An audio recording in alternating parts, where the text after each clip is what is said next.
Okay. Okay, thank you. Okay, let's continue with lots of inquisitive questions that I've developed and looked at the previous videos and developed some more inquiring and expansive questions. The first one is we talked about the entities and the manifestation, how we manifest with the entities and other realities in our life. And I would like to expand on the entity of the manifestation, how we manifest, the mechanism of manifestation, how we manifest, and actually the boundaries of manifestation. And I know from my experience that I floated. I physically floated. Mm.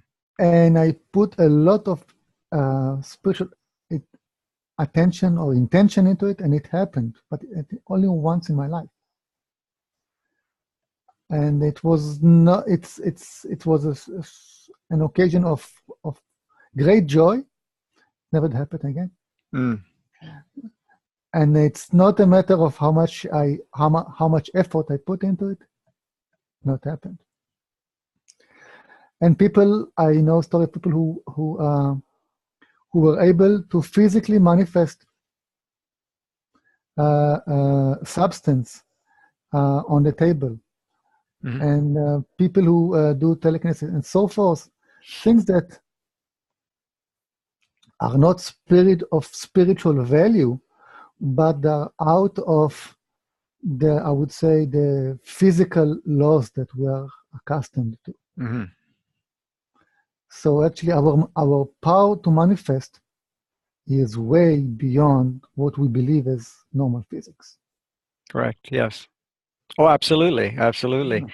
And what you said about the physical laws, I mean, those are things that have kind of been put in as a limiter to what we create. So we say, okay, physical law, there is no physical law, there's a physical agreement of Mm-hmm.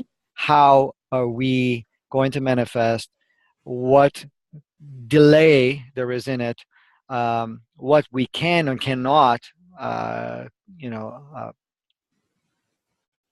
allow in our manifestation, and at the same time what's acceptable in regards, because so that is what has been handed down over and over again, because basically we get trained and Mm-hmm. programmed to stay within the boundaries, especially when your imagination, because this is what happens even as a child. A lot of them have such creative minds, and they don't see boundaries, right? And for them, the only boundary that exists to start off with is the boundary that has been set through a genetic encodement and so forth as a starting line. Okay? Mm-hmm. Now, then from there, it's the interactions with other people that becomes the governing factor of how and what we have access to manifestation. Now, That's the programming, the cultural programming. correct. So there is that part of it. So even if the child is getting used to use their gifts of creation with no limits, Mm-hmm. it is squashed very quickly because they're kind of brought back into reality, which is just an idea and concept and belief system, where, oh, pull your head out of the clouds, and let's realize here that this is not how it works, and that you have to do this before you get this, and even then that doesn't, because some of them bring other traditional ideas of luck or this or that. So in essence, Mm-hmm. it's like the experiment gets kind of stopped along the way. Now, some children or some people, eventually, what happens is they start to feel dissonant with the um, the program, the idea, the concept, and they say, "No, I want to really play in that." So they will experiment and Mm-hmm. start to create a higher level of manifestation that is more in alignment. I mean, if we Mhm. understand, it's not like we manifest and we don't manifest. That's not the case. We are always manifesting everything. This whole Mhm. interview, everything that we're doing, what we're talking about, what our reality around us. I mean, we're in a field of energy. We're in a field of consciousness. We're in a field of potentiality. We're in the field of sourceness, essence. And the only reason we see what we see, we experience what we experience, Mhm. we see ourselves in a body, we feel and connect with the body is because we've created or continue to manifest that. So people say, well, okay, we're manifesting, then how come our manifestation doesn't change? It Well, does. it does. It But does all the time. what they're saying is, why can't I shift from this reality, go into a completely different reality? And there are people that do that. But in essence, the focus has to be in what is your energy and what is your consciousness focusing on. Because if you're focusing, or you have patterns that keep, so you're going to create what matches the patterns. So in essence, your manifestation is now within that range of what you accept. So in Mhm. essence, is why am I creating lousy relationships or poverty or this and that? Because they've adopted an idea that that's kind of the framework they can accept. So what they're doing is repeating the manifestation. Because many people, when they break out of that pattern, then their reality starts to change. So people all of a sudden come into their lives and something comes in to change part of it, or they all of a sudden the things they couldn't see are there, things that they've gone after couldn't come to them, and now all of a sudden they're coming because Mhm. they've actually shifted that part of it. Now, that saying in that, we are basically, what we're doing is upgrading our viewpoint, upgrading what we see, and that responds to how we start to manifest our reality around us. Now, there are other levels to it, because on a other perspective, there's first of all the personal manifestation, where we create personally what we desire or focus on or create in our viewpoint of how we see the world in our mind, how we see it from an energetic point, and that's what we'll create. Then there's, of course, we were saying earlier, in our before we started the interview, is that the other level is, of course, the agreement that we make, the agreement we make within our reality, being who Mhm. are we playing with. So it could be from the family dynamic, Mhm. extended family, could be from our friendship, can be from our community, can be from our collective of what we call the planet, or what we call collective consciousness of everybody that's on the planet. So those are all different levels. Now, uh, there is another aspect to that, which is the soul perspective. Mhm. So we say, okay, let's, before we get to the soul part, let's backtrack just quickly. So you may have certain beliefs, I and do. you shift You those do. beliefs, and your reality starts to shift personally. However, then you say, okay, why is there a little bit of a ceiling here of what I can create? Now the next level is, what's the belief in the family and the lineage and all of that stuff that's in there that is still connected to you, and you're feeding each other off in that manifestation component. Mhm. So now you look at it and say, okay, what beliefs am I supporting here that are family related, and that I may have some attachments to it, or some alignment with that. Mhm. So if your culture believes that this is the truth, or this is how it's done, if you're still in within that, you now may have changed your reality to a certain degree on a personal level, but now it's like, oh, okay, now there's a collective belief within the culture, the family dynamics, or whatever it may be, that becomes the next one. So now you have to kind of shift that part. Even though that is believed as what is, then you could start looking at and say, well, how much of it do I want to participate or change or shift within that belief system? And then you Mhm. start, even though it's being reinforced by the others around you, you can start shifting that part of it, how much you accept, don't accept, how much you want to be participating or not participating.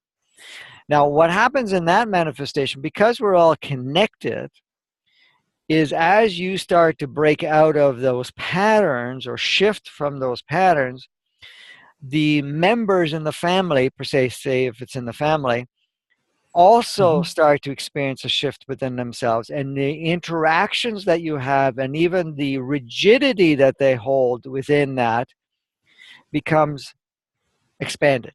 So that in fact, that they're not going to be so caught up. Now, what you will notice is that when they're interacting with you, they're coming into your energy field. When they're coming into your reality, their role will shift because you are not. So, for example, if somebody was really religious in Mm-hmm. your family, okay, and they're always preaching the religion, the belief, the Mm-hmm. deities, whatever. So as you start shifting your reality and now you start to unplug from certain patterns of the collective reality, say within the family dynamics where this individual is there that is very religious, as you start to shift that part, their appearance to you, your communication to you will change, and it'll be a little bit more aligned with where you're at. So even if they're religious, to bring that back, they may be in the rest of the family dynamic pushing religion with them. And then when they're interacting with you, they're not pushing it. Or they may be pushing it very minimally compared to the way it was. As, Mm-hmm. oh no, these are the rules. And this is how it works, or whatever it is. They'll find that with you, they can't. Now, why is that the case? Because in essence, their interaction with you is still interconnected with your reality creation, your manifestation field. So they're part of your manifestation. Now, Yes. even if they have default of how they act and respond and you know how they look at the world, when they're in your more direct manifestation field, then your creation of or manifestation affects the manifestation of their with you. They may go very different with others. So that shifts in that regard. Then of course the community aspect comes in, you know, and then you start doing the same thing. You start saying, okay, how much of the community I want to be participating. You may want to choose a certain percentage. Say, okay, yes, I can accept this, I can accept that, I can play with this, I can play that. Mm-hmm. You may not play it fully in the rigid form. Say, for example, oh, yes, I want to have a connection with people and I want to be part of, say, a community party or a community picnic or a community Mm-hmm. whatever. You can say, well, yes, I want to play that. However, when you're there and they have certain ways that they're going to play that reality, Mm-hmm. may say, okay, I only want a part of that. The other part of it, I want to have different. So, for example, everybody sits down and they eat and they want to just talk and so forth. Then you're going to say, hey, let's go play ball or let's Mm-hmm. do something else, right? And they say, Mm-hmm. well, no, you know, and I say, look over there. We can go play over there. So you start to, and what happens is whoever wants to follow will. In most cases, if you're more pay attention to it, you're creating a shift because they're all connected to you because they're all, when I say connected, in your manifestation field. So their manifestation field starts to alter to match a little bit closer to your manifestation field. And then you're going to go and play together and have fun and whatever else is going to take Mm-hmm. place, right? This this is this is a very very I would say deep and extensive subject about the manifestation fields that each one of us is creating, Mhm. the interaction and the power, the relative power, and Correct. how we let's say affect each other, Correct. right? Absolutely. So let's postpone this subject later on. Okay.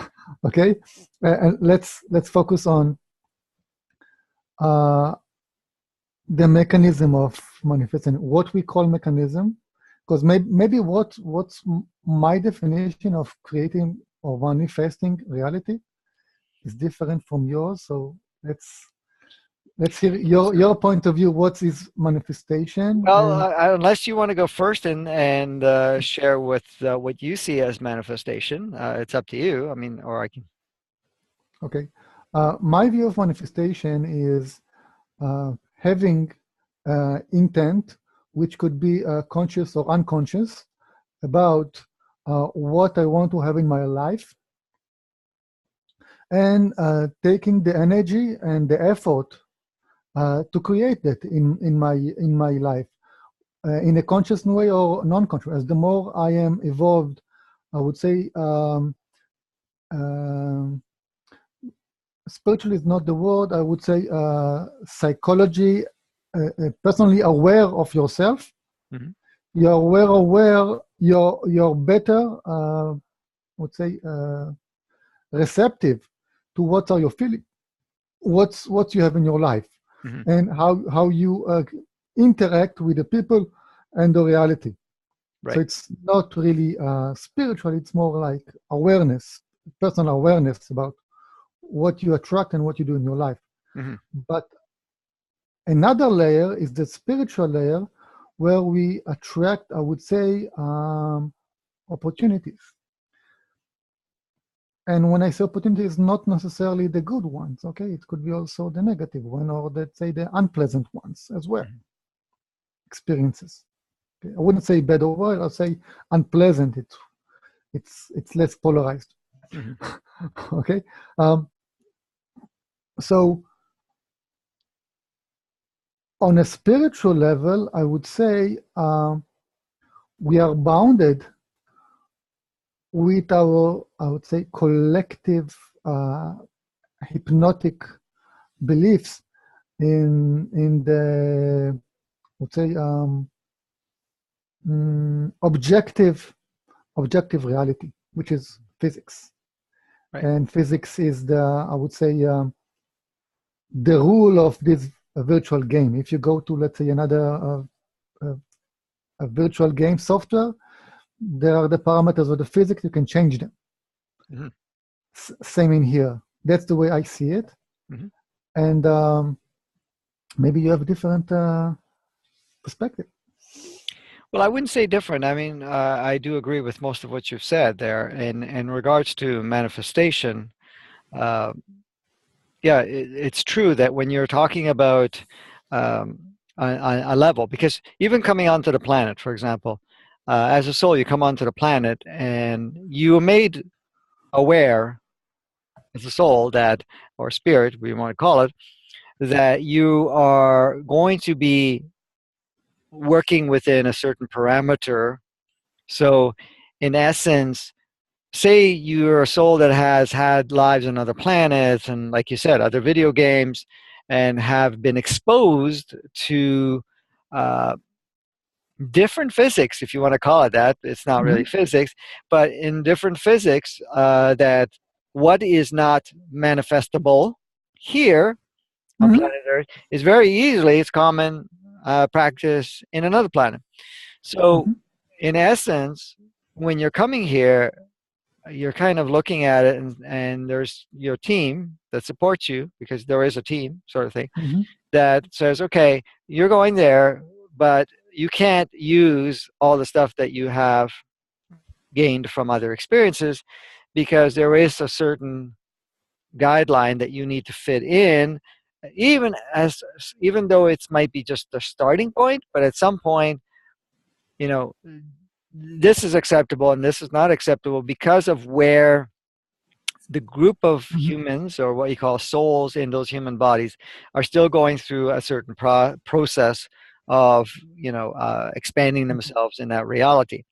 And plus also is that when you go there, there's a heaviness of um, that is felt in within the construct of the, what we call the manifestation rules, per se. They're not specific rules, but what is adopted rules, so forth. So when you're going there, it's like you're coming to planet Earth and say, well, I want to create this, I want to create that, I want to do this, and whatever it is. Then you're going to have kind of a collective, because energy manifestation that comes back and says, no, you can't do that, because collectively we're not ready to see that. We're not ready to experience that. Now, some people will activate certain parts of it, and they will do it more secretly, if you want to call it that. And when I say secretly, not in grand public. However, there's a limit to that too, because even if you do it in your own home, for example, you're still connected to everyone. So you're already opening up a certain energy that is filtered, or what we call streamed, throughout the whole collective. Mm-hmm. So in essence, certain things become, okay, I can do it, but I can only do this much rather than this much, because of the fact that I'm going to create a stream and so forth. Now that those limits are, reducing more and more as we go along. It was a lot more rigid before. So that's the first part. The second part, of course, the soul has to stay on track with what it came here to do. And sometimes some of our manifestations that we may, come up with, may be a distraction, maybe something that will keep us from focusing where we need to focus on what we need to create. And it also may oversee some of the agreements that are made beforehand, say Mm-hmm.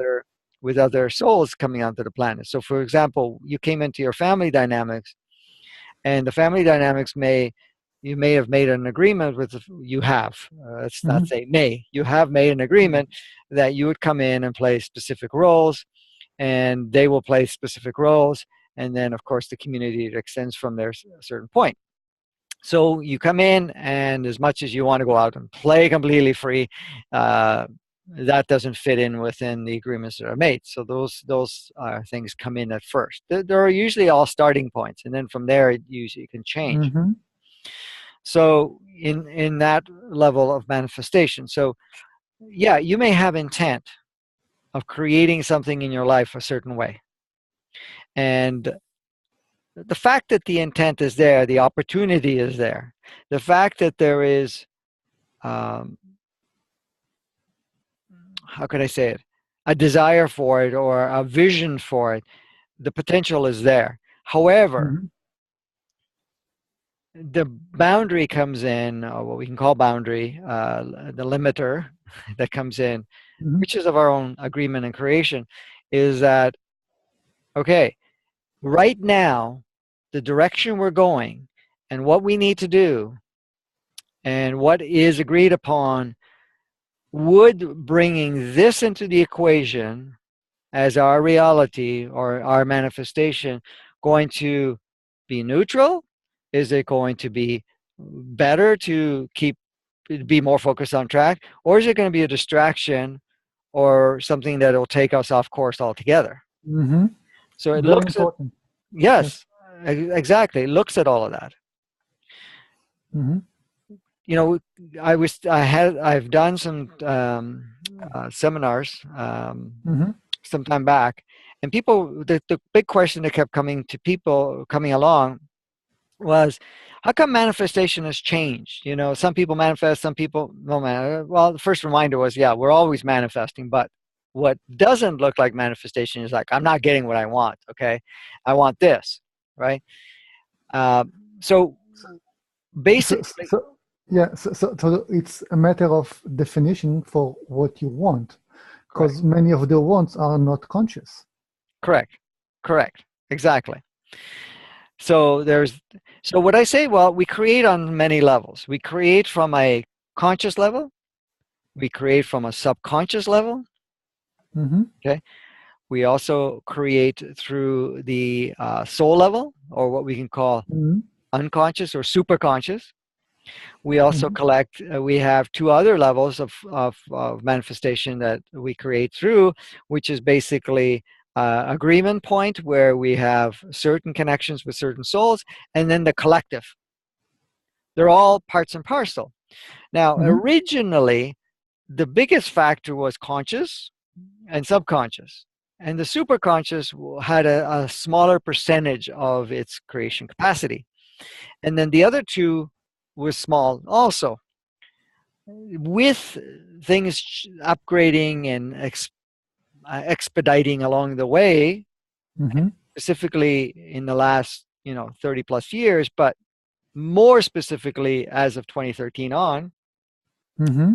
the ratio of of manifestation has gone much less through the conscious, much less in the subconscious, and much more to the superconscious, the um, the other level of consciousness, which is the level of consciousness from a collective perspective, but being in the smaller collective of your family dynamics and your community, and then the Mm-hmm. grand collective uh, consciousness, which is the consciousness of everybody on the planet. The reason for that to come into play was to keep us on track on what we were creating, because what happens is our conscious creation is very program driven. Mm-hmm. And the program driven is what we're being fed all the time, and what we've been taught, and what we've been, programmed to see. For example, people talk about manifestation. Well, I want to manifest this and this and this and this. The question is, Mm-hmm. where's that coming from? Is it, first of all, genuinely yours, or is it a programmed of yours? The other part of it, how did it get in there? Mm-hmm. Where's your viewpoint uh, res- residing from? The subconscious mind is a little different. The subconscious mind is your belief systems, but it is programmed also, but it's also part of your experiences. So if you came in through a house of poverty, for example, and Mm-hmm. non-worth or any of that, those are all programs and stories anyways, Yes. then subconsciously those play a role. Mm-hmm. And so when you ask the big question, if we're going to rely on the conscious mind and the subconscious mind, how on track are we going to be for the bigger purpose? You can see that those can actually take off track and stay off track for a very long time. So this is why the superconscious came in, which is basically your soul Mm-hmm. higher self and your soul family, kicked in saying, okay, you can have some of this stuff coming from a conscious, subconscious, but we need the priority now is your advancement and your staying on track with what you came here to do. And even though that's changing, it still has to stay on track. But the next factor that came in is, okay, how can I? So you say, okay, super conscious, what we're going to do is we're going to manifest various experiences, various intensities of whatever is going on, and whatever we're going to bring in to Mm-hmm. basically help reprogram the subconscious mind and the conscious mind. Okay. Okay?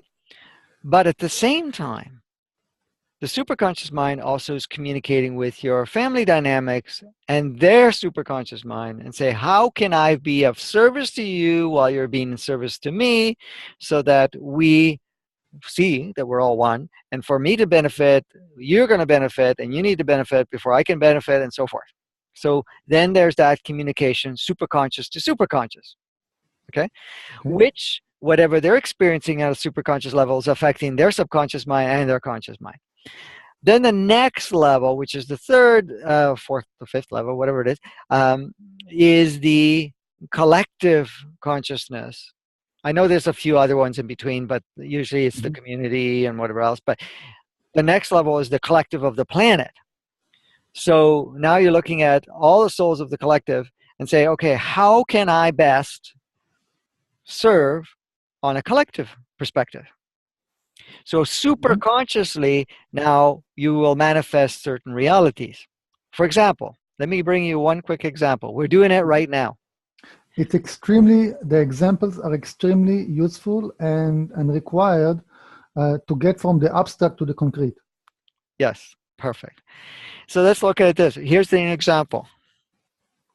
This conversation that we're having right now Mm-hmm. is advancing and playing at a superconscious level. But Mm-hmm. it's also modifying your subconscious mind and your conscious mind. But it doesn't stop there. You are now also upgrading the community conversation with your family dynamics souls or superconscious mind. Mm-hmm. Now, this that we're doing is affecting the bigger part, which is the collective consciousness of the whole planet. It's not only the people that are watching this, it's just energetically, we're changing the whole field within it. Well, it's bidirectional. It says that ideas are like contagious viruses. Yes, But- okay. Um, the thing that I see that okay, we see okay, one candle can light lots of dark. Lots of dark cannot distinguish, extinguish, extinguish. Yeah. extinguish the candle. But my experience, there are some people that, as much as let's say I bring light, they are negative. I would say they are energy vampires. Correct. So um, not they are not bad. Okay, they are just there and they consume others' energy. And when I stay for around such a person for a long time, I feel that I'm drained. Mhm. So so it's also kind of manifestation, isn't it? Correct. But there's more to that if you're open to play with that. The thing is, too, uh, even what you call a darker or denser person or whatever you want to call it, they're only playing the role because on a collective scale that still applies. They're only playing the role because they haven't shifted their aspect of it.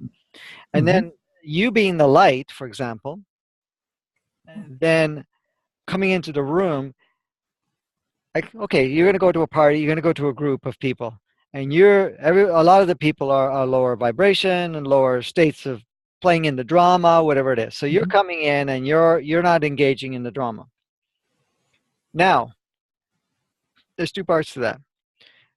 You can come in and you're going to radiate your light, and the ones that are kind of open for it will start to shift their level to come closer to yours. Others will choose, no, I want to stay in the dark, and they will.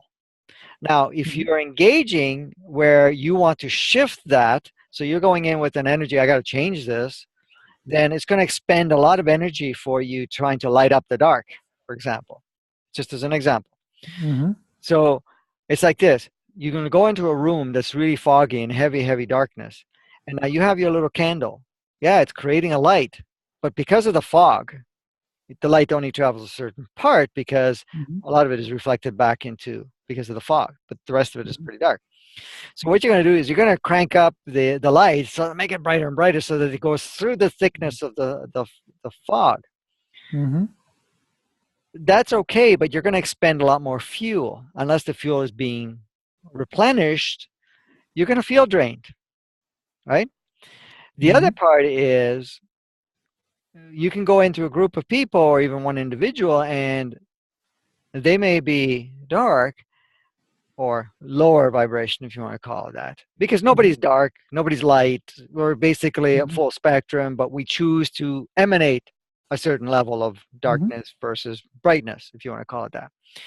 So, in essence, you may communicate with this person, you may be interacting with this person, and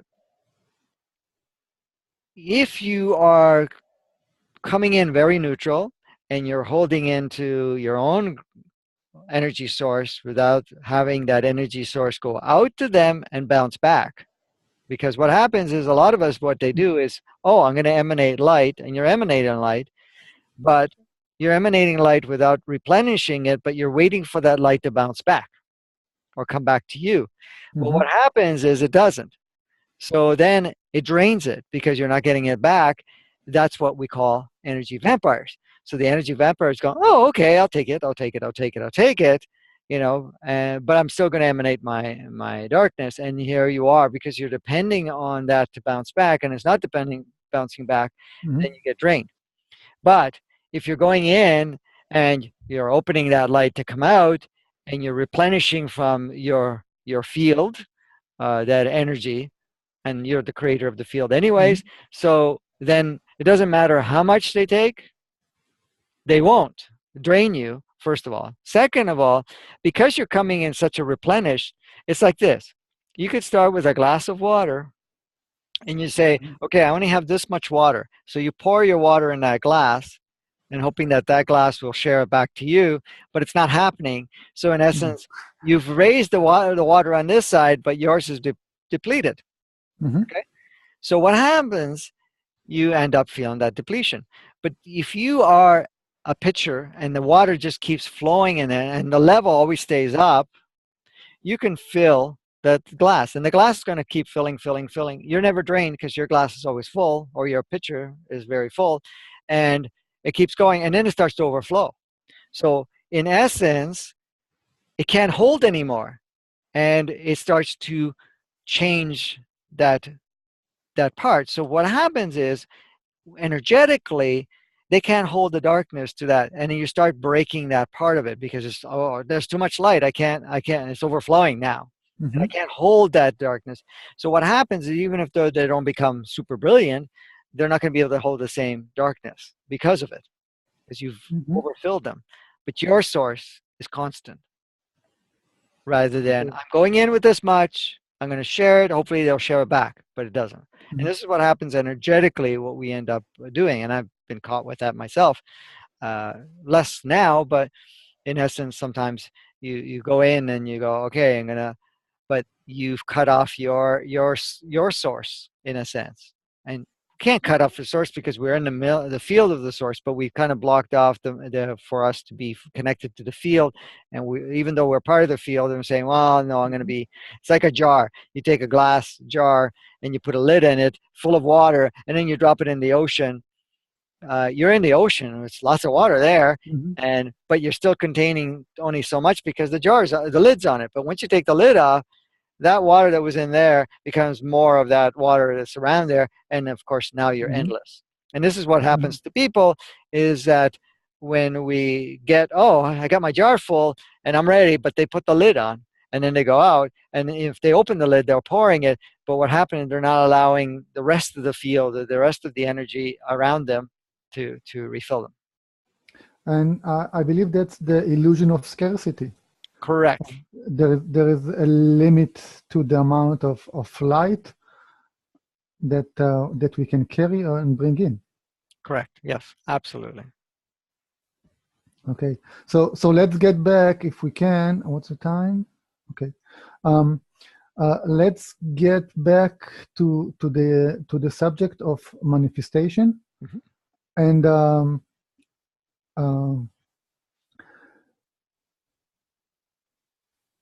let's talk about the mechanisms, the subconscious and conscious mechanism, Mhm. how we create, and what are, let's say, okay, the effective or non-effective or defective behaviors, mechanism that I would say sabotage our manifestation. Well, as much as we can call it sabotage, it's more of a misalignment that creates, because if we create separation, so you have the conscious idea, say, to manifest something, and then you have the subconscious idea that, for example, okay, I want to manifest um, a beautiful home, or money, or car, this, that, or manifest good health, whatever. So you say, okay, I want to shift my reality and I would like to manifest this. Hmm. Then, of course, the subconscious mind is in there and says, no, it's really hard. Let's take health, for example. I'd like to have a Yes. vibrant, healthy body. And Hmm. the subconscious belief system is, no, it's very hard. Everything is, with other people, it's very difficult. You can't be You well, don't you don't deserve it. or you don't deserve it. Yes. And, oh, Yes. you did something wrong in the past. Now you got to pay the price. There's all of that stuff that comes in. So then Mm-hmm. the subconscious mind, you can call it sabotage, but will come in and play a role in affecting that. which you want from a conscious level. So you got conscious, subconscious. But then the superconscious turns around and, like we were saying before, is that how does this benefit us now on a grander scale, and how is it going to help all the other parts?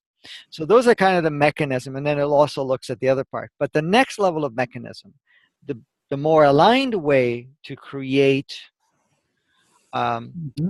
your manifestation to be in alignment is to bring into check the subconscious mind, the conscious mind, the subconscious mind, and the superconscious mind. And this is where you have a meeting sort of thing. Okay. So you say, okay, consciously, of course, I desire great health. So you write down, and it's best to write it down. I desire great health, vibrant Mm-hmm. health. Okay. Then you ask the subconscious mind, do you have any issues with that? Well, say, well, I don't think we deserve it, or um, we we need to punish ourselves, and because in fact we did something wrong, or something like that. Or it may turn around and say, Or age. or age, yes, subconsciously, yes, at a Mm-hmm. certain age, perfect. I'm glad you brought that one in. At a certain age, this is what happens to you. It's like, okay, we get old age. It's you tend to get sick, you tend to get Mm-hmm. weak, you tend to get frail. You tend to do all of Mm-hmm. that. So there's that part. Or the other part of the subconscious mind would step in and say, well, if we do this, then we may have we have more expectations from us. Because how many people use ill health to get away from doing certain things or living life a certain way? It's a Okay. level. It's a level. Yes. So there's I used it. yes I there. used it a lot of time Hmm. as a child, also as a youth. Yes. And then the other thing is too, oh, when I'm sick, I have people have more compassion to me, and they treat me differently. Mm-hmm. And when I'm sick, uh, um, I find that I can get away with more things, and stuff like that, right? Than when Yeah. I'm well, you know. So those are all things you write down because you're asking the subconscious mind. Because now you got to go into each of those programs. Mm-hmm. Okay. So you first you spend time making the list. Okay. So consciously, this is what I desire.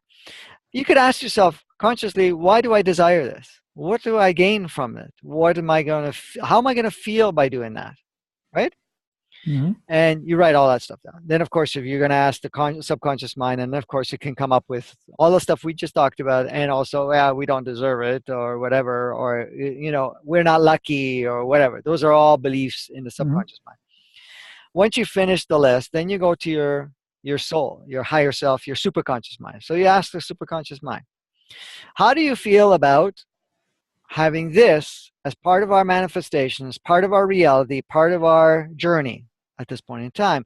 And not Mm-hmm. only how do we feel about it, are we on track with that? Will it just, take us off track or anything of that nature? And you write down each of those questions and the answers that come, because then you can look at it. So if you have three separate pieces of paper or one large piece of paper, some people do mind mapping where they use a big board or a big, something, and you can write it down. Okay, uh, conscious mind, subconscious mind, superconscious mind. Now you can bring the other factors later too, and ask your family dynamics. And when I say ask, you ask their higher selves or superconscious, and you can write Mm-hmm. that down as a list. But I would start with the other three first. Okay, Mm-hmm. and then you have the conversation with them. Say, okay, we have our reasons for all of this. You can ask your higher self, soul, superconscious. Okay, superconscious, does any of these belief systems still support us in any way? You know, and if it doesn't, then we go, okay, we're going to go in and clear this consciously. So you're going to spend some time to look at each of the things. So example, if I'm not well, I'm not expected to go to work. Use that one example. Mm-hmm. Okay. And so you ask yourself, okay, we don't go to work because we're supporting the sickness part. However, what else, how much benefit are we getting out of that versus how much limits we're experiencing on the other side of things? Because it's not only we can't go to work, There's other things you might not be able to do. That could Mhm. be physically, you're not going to have the Mhm. strength to go play, have fun, or to travel. Mhm. But it doesn't stop there either. Maybe in that dynamics, it says, okay, well, I'm sick. I don't have financial money coming in, or whatever you want to call it, Mhm. financial energies coming in. That limits me even more because now I can't really do some other things that I don't want, Mhm. I would love to do. So now you got to do that balancing and say, okay, is that a really good trade off at this point in time? And not only the trade off and say, okay, if we brought good health in, now we need to go to work, but then we have the capacity to have resources, financial resources, and whatever else. But what is the real issue about working that makes us decide to stay sick so that we don't work? What aspect of it don't we really like? That's what you want to Mhm. find out. Because Mhm. a lot of times it's not going to work. It's because of the work you're doing, you might not be enjoying, first of all. Second of all, your interpretation of it, because really it's all interpretation. You can be at your job and you can decide to feel miserable about being there because you have an interpretation or an idea that this is not pleasant work or that, it's Mhm. very difficult. Or you can have a perception and say, let me just enjoy this. I'm going to work with computer programs. I'm going to use my creative skills. And it doesn't matter what anybody else is doing. I want to play with this. And that Mhm. changes all of that. So a lot of times, being sick so you can avoid work or that you need a rest has a price, not so much a price, but also creates a whole other dynamics of manifestation and say, well, Mhm. okay, it's limiting me in a different way because listen, if you're going to call in sick from work, you can't really go out and just say I'm going to go party now, because in essence somebody's going to see you and report you or whatever Mhm. or something of that nature. And so in essence you're going to have to play the role, so that limits you to go out and do other things because of that. Mhm. So it's Yes. best to look at what's there that we are having an issue with work rather than saying that. So that's just one example Mhm. of what we would create A on a good one. subconscious level. That's a very good one, and to many, it's also very effective, Yes. uh, especially for school children. The, the, the, Okay. the, the thing is, the question that you ask yourself is, choosing to have this experience, what am I gaining in return versus what I'm losing? Yes. Because all of it ends up being one way. You can have it all. You could say, well, okay, I choose to be healthy because I choose to have that. But at Hmm. the same time, I don't have to avoid anything because now I can reshape how I'm going to play whatever was there before, or choose to give it up all completely. Say, okay, changing jobs, just if that was the example. Okay. Let's follow this lead and look at, I would say, the limiting patterns that I would say uh, rope, not rope, bind us. Okay. Bind us, okay. Okay. Um, let's say I do the, let's say, the conference, the conscious, subconscious, and superconscious conference, Hmm. and we agree, but following up on the daily progress, I'm still in my old perceptions. Hmm. Okay? Let's say about health, about scarcity, about authority, and so forth. Hmm. I personally, I use a lot the power of affirmations, Hmm. okay, to try to fix that. Sometimes it's working, sometimes it's not working. What is your suggestions about fixing, I would say, those limiting beliefs or traps that bind us? Well, I wouldn't call it fixing. I would call it adjusting. Mm-hmm. those parts. But what I would suggest, first of all, is to be observant of those patterns, those defaults, those things that you tend to go back into. Now, affirmations play a role, but what happens is, in most cases, if you're saying something in an affirmation and there's still a strong disbelief, you can say it all you want, and it's like bullshit. That's not real. Mm-hmm. For example, somebody says, "Oh, I'm wealthy, I'm healthy, I'm this and that, whatever," and they say it Mm-hmm. over and over and over again. Now that creates a bit of a pattern disrupt, but a lot of times, what at the subconscious level, and especially with the ego that uses a lot of the subconscious stuff, will turn around and say, "No, we're not. We're lying. We're trying to con ourselves that we're not healthy, we're not wealthy, Mm-hmm. and we're having all these users." So even though you're putting that in, it starts to disregard it, and it's almost like noise. It doesn't want to pay attention to it anymore. You can Mm-hmm. have whatever it is around you. However, what happens is you look at it and say, all right, I'm healthy, I'm wealthy, and whatever. This is what I desire to experience. And then you can go in and say, okay, consciously, are we good with this? Yes, we are. Subconsciously, say, are you good with this, or do we have any issues with any of this stuff? And that's where you come in. But you have to be observant. And when I say observant, you're going to be like a third person or a second person, if you want to call it that. So Mm-hmm. it's like you working on yourself. And when you're working on yourself, you're going in and asking. Who's asking? It's your consciousness. It's your total consciousness.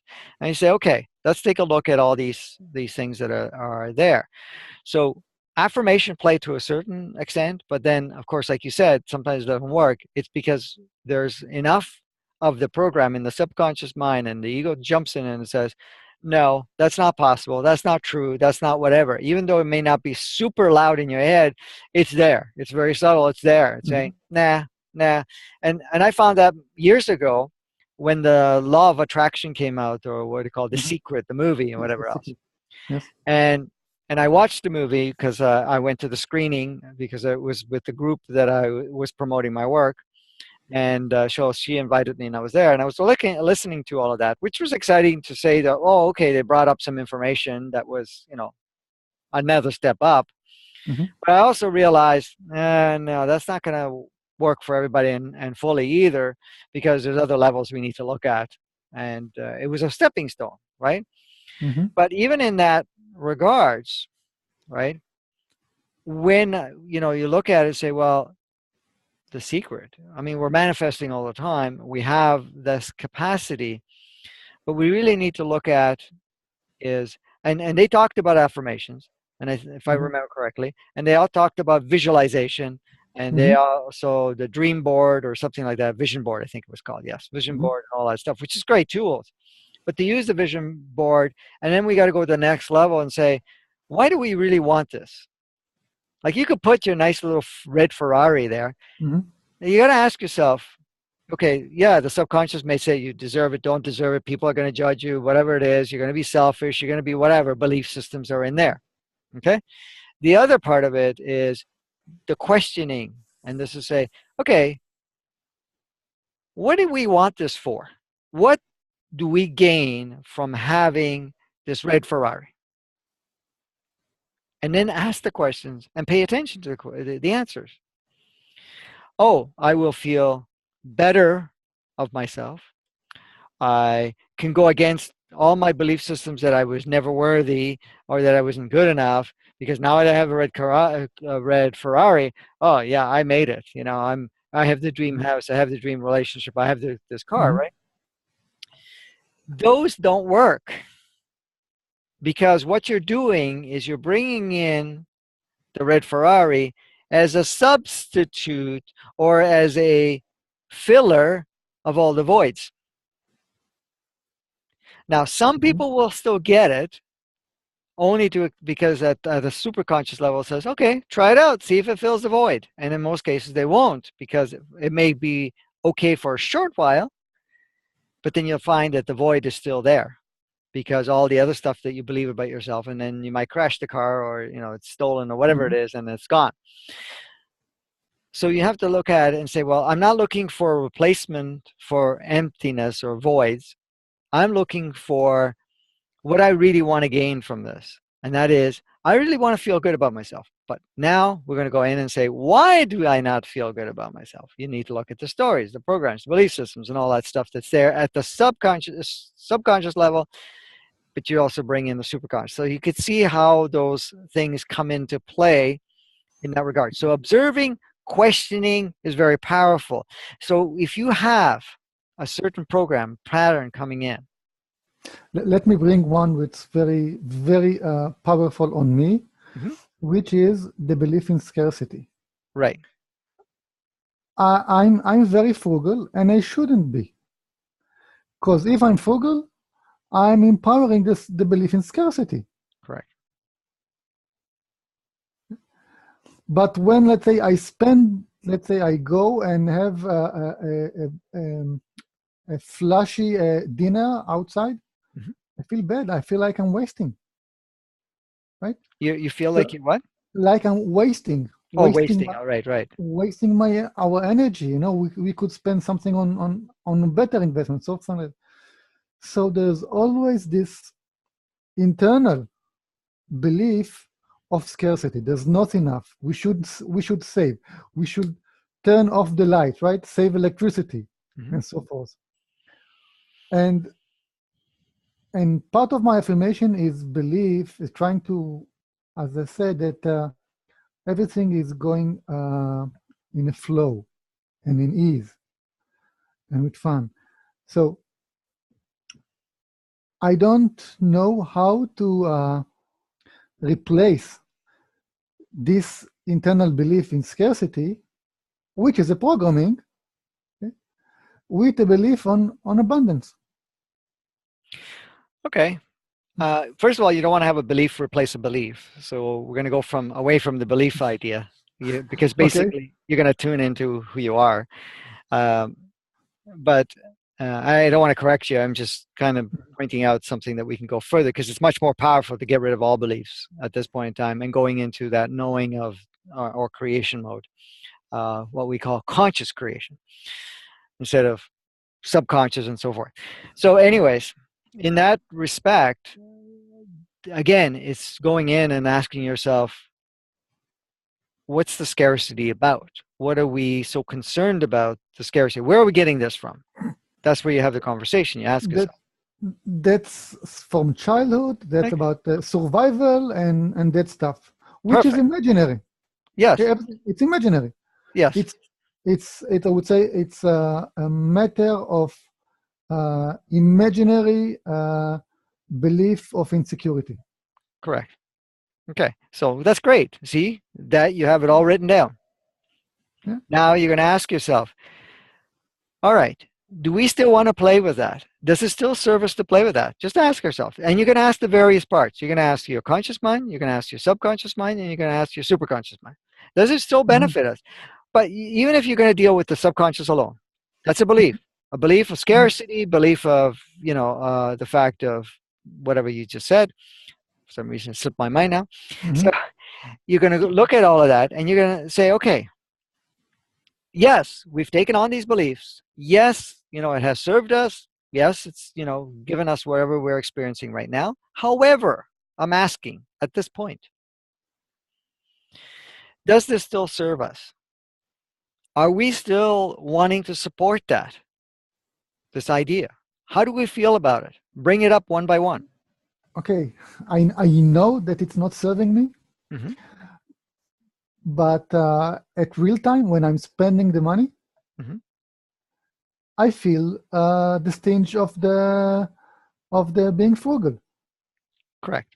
Okay. Okay, But you got to get into the so program now. You have to go into the yeah, program before you go to have your dinner, because you're going to need to clear that completely, because it's not only dinner. I'm sure it plays a lot of different things mhm, too for you yeah, in other areas. everything, every time that I spend something on Hmm. something. So now you're going to go in and of course you're going to ask, it doesn't serve any longer. If it doesn't serve any longer, are we willing to now let this program go? And you may have inquiries say, well, I don't know how it's going to be. I don't trust there's going to be abundance. And if I use up all my money, then what am I going to do? Or something like that. So you need Mm-hmm. to start asking those questions, because you're going to go after the program. So the one program is there's not going to be enough, or the fact that I need Mm-hmm. to be frugal, because if now in your case, uh, you're in a field where that's being supported, not only culturally but also in the collective of your land where that you're living. Mm-hmm.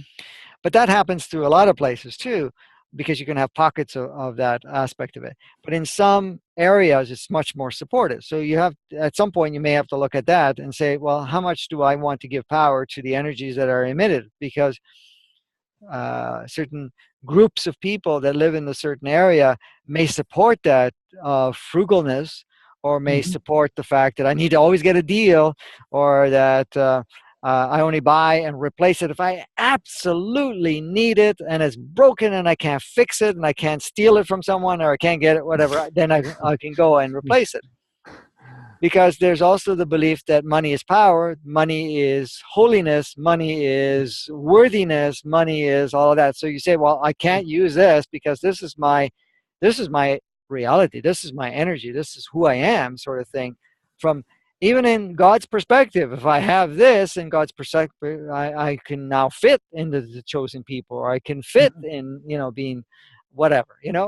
There's a lot of different things that you would look at when you're going through that. So that's why the questioning comes in as you go along, and then as you see the programs, you go into the program, you tap into the program and say, okay, how do I resonate with this? How does it feel? Like, not only are you saying, well, I don't want this anymore. How does it feel? Spend some time doing imagination work, which is Mm-hmm. basically in your third eye, or your mind's eye. Let's call it mind's eye. See yourself playing that, and then feel the energies that you feel from it, and what limits come up and whatever else. And so as you're doing that, you get through your observer state, you're going to Mm-hmm. get to see more depth of it. And then, especially if you're putting feelings into it, it becomes even much more beneficial, because now, do say you get a certain feeling coming in, say a tightness in there, and say, okay, do I want to still live and experience this tightness every time I want to go in and, say, get a Mm-hmm. fancy meal, or go to a very nice restaurant, or that I want to buy a game or a new camera for my interviews, or whatever it is, and I Mm-hmm. have to feel this, that I have to go and always look for a bargain or whatever. How do I want to feel this? And how can we let it go? Well, we need to let it go by releasing the fact that we need to feel uncomfortable about the money or whatever it is. So you go into those areas. And once you pinpoint it, then you say, okay, if I choose to let go of this, I release not only this tightness, but I also release my default program. And are we Oh, good with that? okay. Yes. And then we Yes. say, okay, now, It will take me some time. It will not be on the spot. yes, I understand that. Okay. So now, this at times takes a little bit of work, because especially if Mm-hmm. it's like this. Take a bicycle wheel, okay? You have the hub in the middle, Mm-hmm. and then you have these spokes that go to the rim of Mm-hmm. the tire. Yes. So your reality is part of this, okay? But the core belief is this, whatever that may be, at the hub. But you Mm-hmm. can't just remove the hub that easily, because it's attached to all these spokes. You Okay. may have 10, you may have 2. So you need to look at where these spokes go, because the fear of scarcity has a connection to a collective belief, family belief, could be something we adopted from a child experience. So you need to go and look at those and start clearing those out. And how do you clear it? By going into each one and releasing the aspect of it. And of course, each Mm-hmm. one you experience. Once you've illuminated those spokes, you can pull the core out of it, and the reality around it is no longer fed by the same core with all the tied parts of it. So now your reality starts to change in a grander way. So now you're going to go to the restaurant, for example, in your particular example. You're going to order the meal, and you're not going to look at the menu and say, oh, okay, this is X amount of dollars or X amount of whatever, and Mhm, maybe I should get this on the menu because it's less expensive. You're going to go with what you feel. You're going to say, I'd like to have this as part of my meal. And I'm not looking at the price, okay, of what it's going to cost. And now you enjoy the meal. Now, when you're having a meal, you're not going to be with the mind going, "Oh, I could have invested that money elsewhere, or I could have replaced, the faucet that's leaking or something instead of coming here to have the yes, thing because this meal is going to cost me more than it would have cost me to replace something, for example." mhm, Or that, to keep it for a rainy day or anything of that nature. You're not going to bring that up. You're going to enjoy the meal. You're going to enjoy every morsel that you put in your mouth. You're going to be present with the ambiance and the energy that you mhm, feel with the people that you're deciding to have dinner with, because now they're, oh, you're not going to say to your kids or to your partner, oh, you can only order from this category because it's cheaper. mhm, You're going to let them order what they really desire to eat, and you're going to enjoy that whole aspect of it. You're going to leave there, and what you've done is created such a field that your manifestation thing will replenish that money and more at some point. yes. Out of, okay, where did that come from? Because you really immersed and enjoyed that experience rather than coming in, oh, because a lot of people say, well, does it help to just go to a fancy restaurant and have the meal? I said, if you're going to go in and say, oh, I'm going to have the meal because I'm going to break this pattern, it's not going to work. Not well at all, actually. Because all the other stuff, once you leave, the buyer's remorse comes in and, oh, what did I do? I still feel the same. I have all these fears. Now I spent so much money Mhm, for whatever it is. So you need to go into those programs so that when you go there, you're not carrying the programs and you're now going to enjoy it. And that opens your field of reality. So what happens, your manifesting field actually has other parts of it that you've blocked off that you would not activate now coming to the surface and say, oh, I can see this and I can create this. And all of a sudden you can bring in more abundance, for example, because you've opened that up because you've given yourself mhm. the opportunity to enjoy it. Thank you. Very good advice. Thank you. You're welcome. Um, let's stop this recording and create another video. Okay, good. Okay. All right, so we'll wrap this up. Thank you, Okay. and we'll play on the next Okay. one.